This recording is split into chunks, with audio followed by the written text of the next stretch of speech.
Welcome to Destination Deanna. I'm Deanna, love guide to all and kept wife strategist to the women I'm called to serve. Please consider my channel your self-help learning library for love. Join me every Monday at 1 p.m. Central Standard Time for our weekly coaching gem, where I give guidance to elevate your love experience.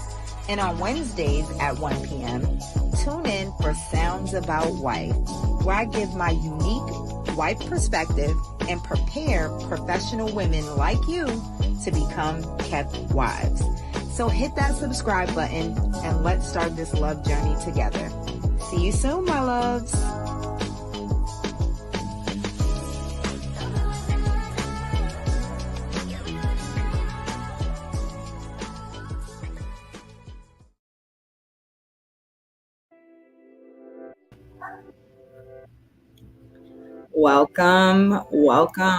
Welcome to this week's episode of Sounds About Wife.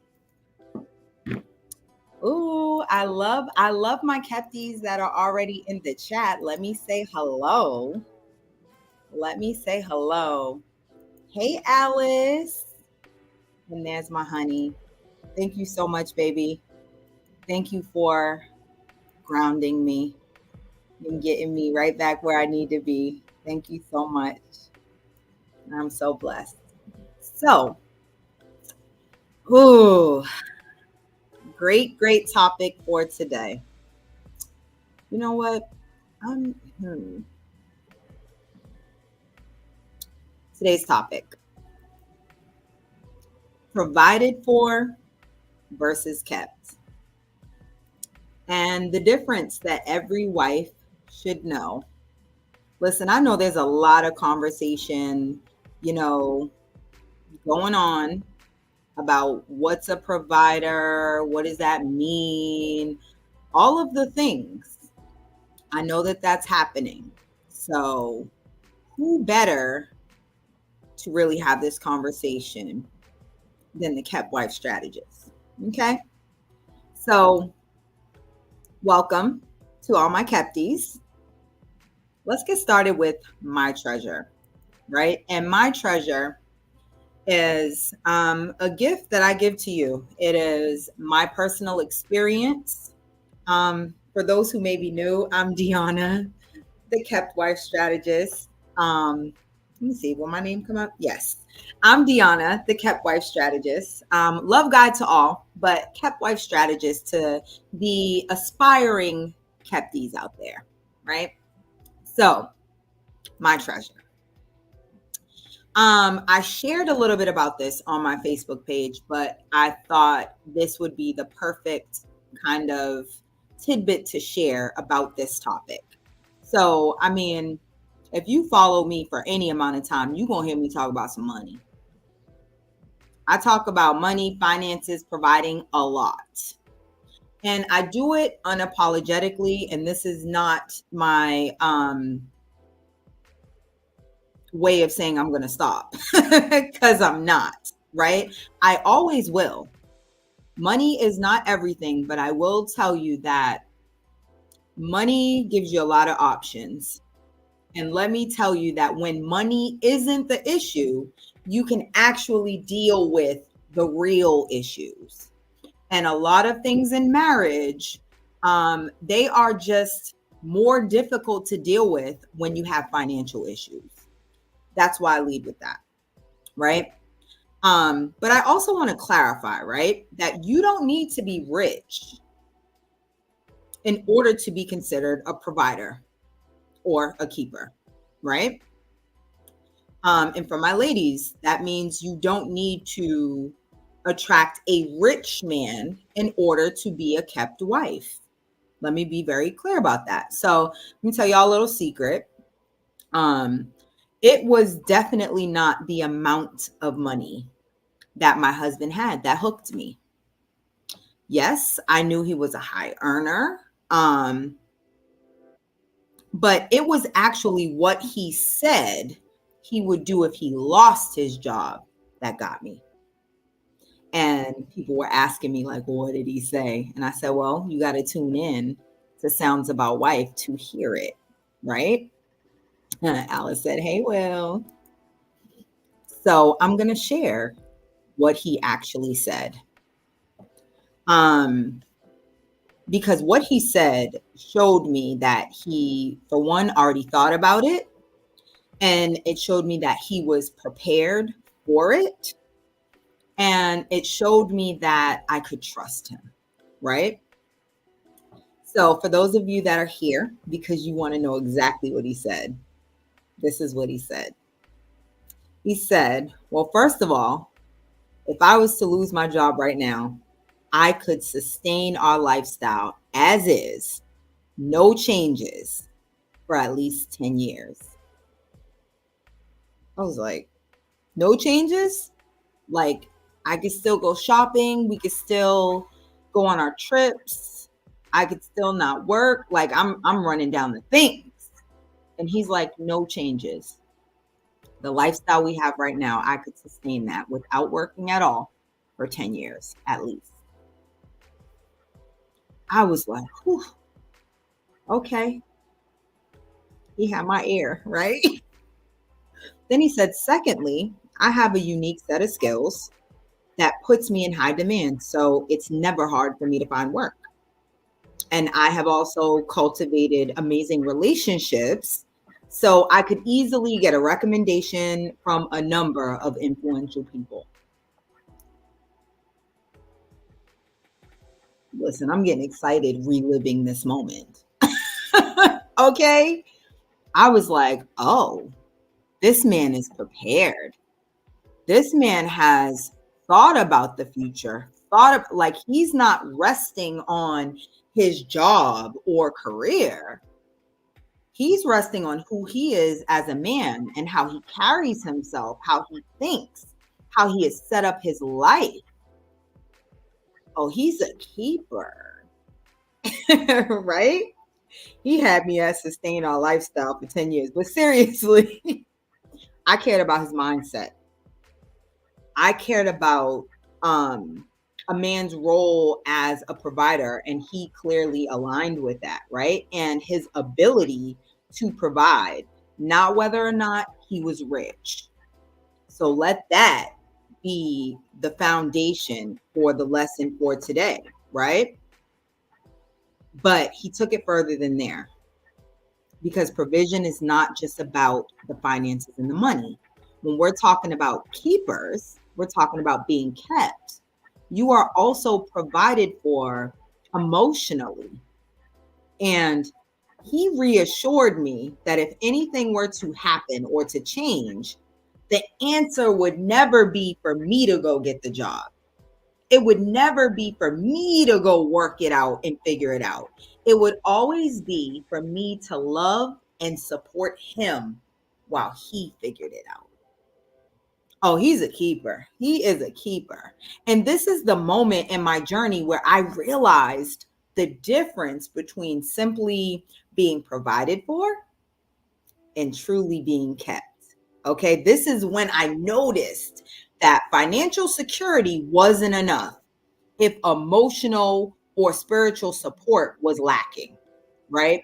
And this realization shifted my entire perspective on what being kept really means and why it's so essential for a fulfilling marriage.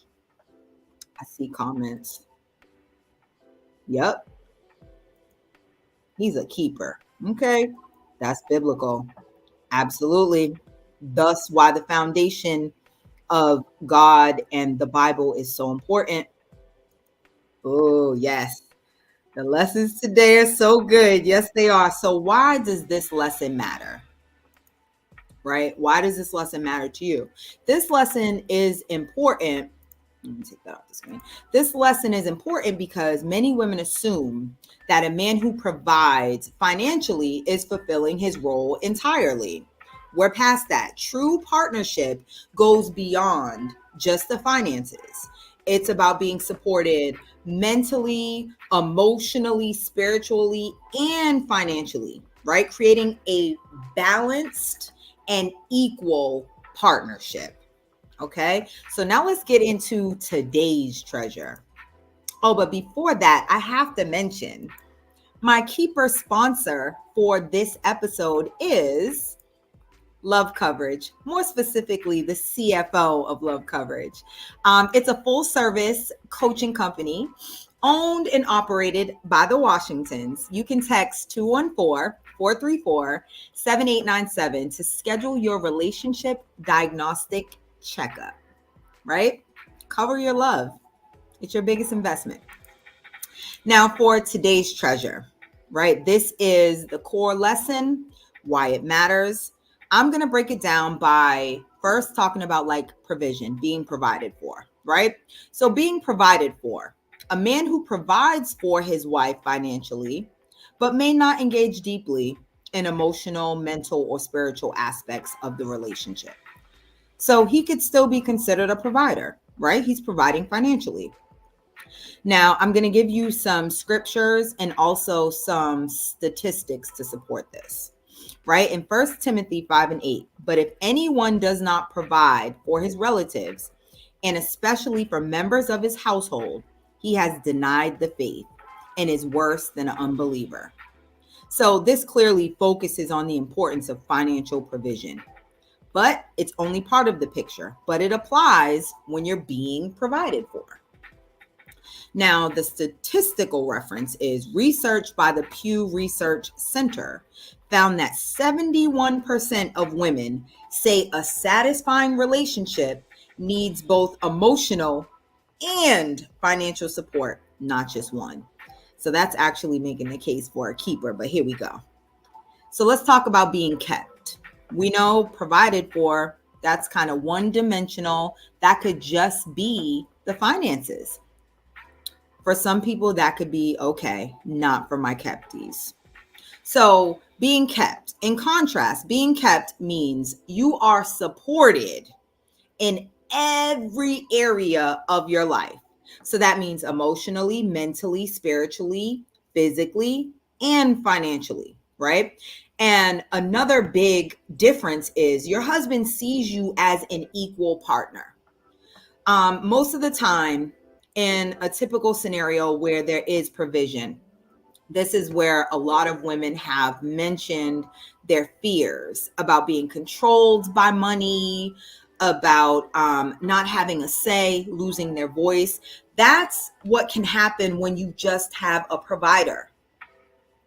That person may lack the spiritual support, may lack what's needed for them to see their position as being a keeper, not just a provider, right? So let's get a scripture for that. In Ephesians 5:25, husbands, love your wives, just as Christ loved the church and gave himself up for her. So this love is sacrificial and all encompassing, much like the keeper role, where support is holistic. It is not limited to just finances and funds.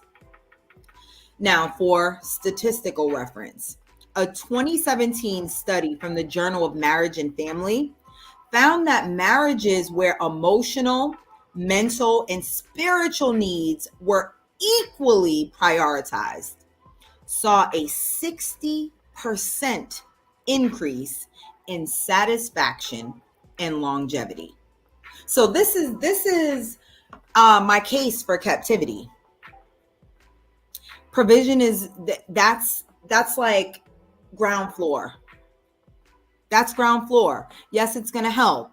It's going to help to have the finances. That's a great place to start. But we're talking about Keptivity. We're talking about being kept. And that is all encompassing. And even the data shows that when all these things are considered equal in importance, you have a 60% increase in satisfaction and longevity. So that brings me to my last point, equal partnership. A kept wife is not just taken care of. She also has equal accessibility to the family's resources, decisions, and well-being. I'm not over here under duress. You know, everything that's going on within my marriage, within the family, I'm an equal partner. So, yes, my husband provides and he is the earner of the resources and the provision, but we decide everything together. That's our money, right? These are our decisions. And what's the scriptural reference? Genesis 2:24. That is why a man leaves his father and mother and is united to his wife, and they become one flesh. This shows that the idea of partnership and oneness, this is what God intends, not hierarchy and imbalance. Okay, they become one. So, what is our Kepti lens? Our Kepti lens is how we see it, right? It is our mindset. It is the perspective shift necessary to master this principle. Well, here, let's start with mindset first. A Kepti doesn't just settle for being provided for financially. No. The mindset shift involves understanding that you deserve support in every area of your life. And in turn, you contribute to the relationship as an equal partner. It's about elevating the standard to not just financial provision, but holistic care. So that's our mindset as Keptis. So to make it even clearer about the perspective change, right? As a kept wife, your husband isn't just your provider. That is such a limiting title, right? He's your partner. He is your keeper. This means you expect and give total support in all aspects. You return in kind, spiritually, emotionally, physically, and mentally. That's what you give. Okay. Now, for the Kepti consideration, this is what you can reflect on. And if you're like me, you journal your thoughts, right, about these things so that you can get to the deeper understanding of the concepts. So I'm going to give you a few questions to consider, and hopefully you'll journal. So in the area of self-reflection, right? Am I currently being provided for in more than just a financial way in my relationship for those in a relationship? Or is there something missing in the emotional or spiritual support? Do I feel like an equal partner in my marriage or future marriage? Do you see yourself as an equal partner?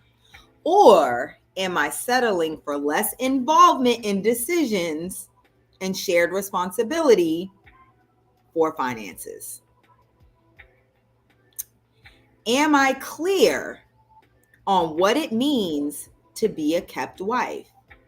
And have I communicated these expectations to my current partner, or am I able to my future partner? Am I clear on what it means to be a kept wife?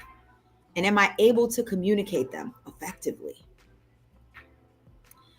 Do I view myself as worthy of holistic care? That means care and support in all of the areas, emotionally, spiritually, financially, and mentally. Do I make space for this in my relationships? And the final one, how do I want my marriage to be an example of being kept to my children and community? Am I embodying that now? So how do I want my marriage to be an example of being kept to my children and community? And am I embodying that now? Oh, thank you. Thank you, Alice. I've been ruminating on this message for a couple of weeks. So this got all my good creative juices in it, right? And to kind of round out the lesson, after you have like your journal prompts and the things to consider about the lesson, let me go ahead and give you the Kepti strategy, right? And this is practical tips for you to put the lesson to work in your life immediately. And because I want you to be able to easily personalize this, I broke it down for my already marrieds and for those desiring marriage. So for my already marrieds, you want to start the conversation.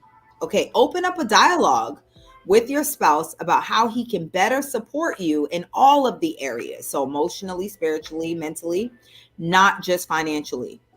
And work towards balancing your roles as partners. Number 2, you want to prioritize joint decision making. So here you can establish routines for sharing financial, emotional, and spiritual decisions equally. How are you doing that now? How can you prioritize it being more of a joint thing? Can you start having a meeting each week where you review the finances? Can you sit down and talk about long-term goals and how you're going to get there? You want to ensure that both voices are heard and considered. And the final one for my already marrieds is you want to grow together spiritually. So if you're not doing this already, can you attend church or spiritual events together to align spiritually? Make it a priority to pray together, to study the word together, and to encourage each other's personal growth in God. Okay. Now, for my aspiring Kepties, those desiring marriage, here's the 3 things for you. Here's your strategy. Excuse me. Here's the strategy for you.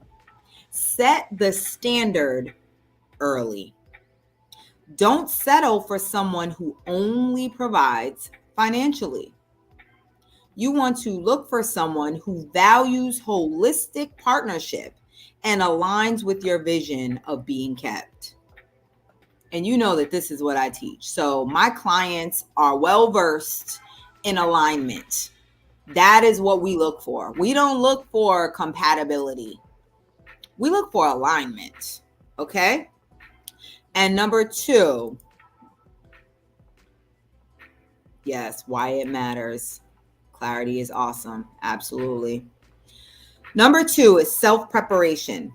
Begin developing your own ability to provide emotionally, spiritually, and mentally in regards to support in your relationship.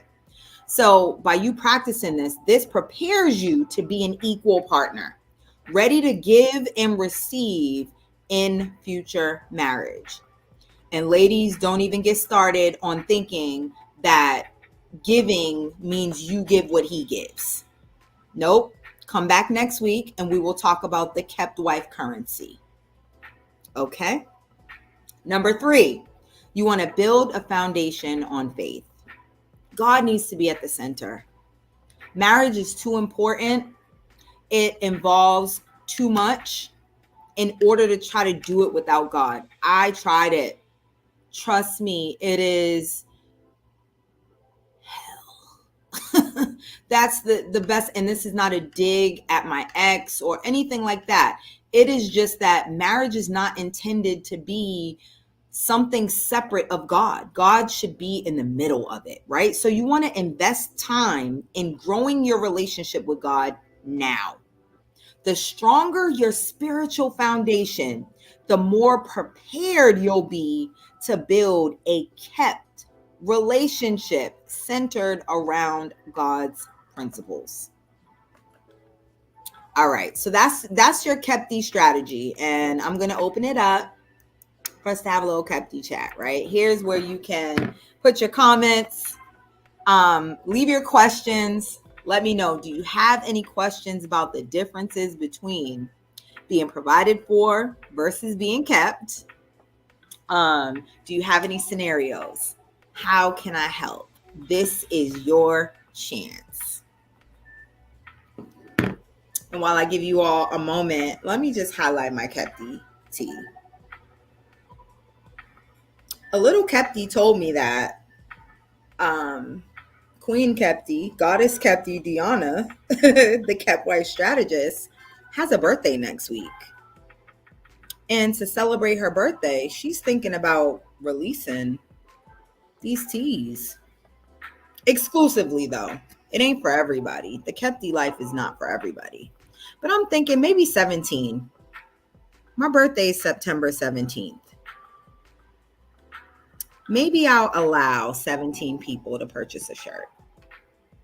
Maybe. Maybe I'll do that next week for my birthday. Little gift for y'all.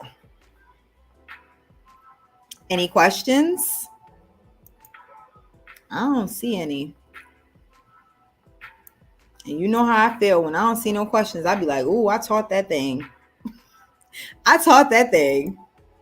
So listen, if you identify with me, if you aspire to be a kept wife, if you love the Kepti lifestyle, right? If you resonate with me as a guide, please visit destinationdiana.com for the Kepti curriculum. This is how you can either start or advance your journey to captivity. So start there. Go to destinationdiana.com and see what is offered to get you started. Let me see. There's a comment. Ooh, from my honey. He be having the good questions. Okay. Why do men feel like providing or keeping is about someone taking all of their money? I see that in comments a lot. Oh, honey, I know. And I know this tears you up. Me and Will talk about this often. I think it's because they have not identified with the honor it is to be in a position to be a provider or a keeper. It's an honor. Like, God designed men to do that. It's yes, can women earn? And some women are out earning lots of men right now. And I'm not here to say that that's not a great thing. I champion women that are at the top of their fields, that are advancing us forward. I champion them, right? I still think they deserve a keeper, though. I don't care how much money you make, you deserve a keeper. And it doesn't necessarily mean, oh, he has to make more than you. He just has to have the mindset for provision. He has to say, this is my woman.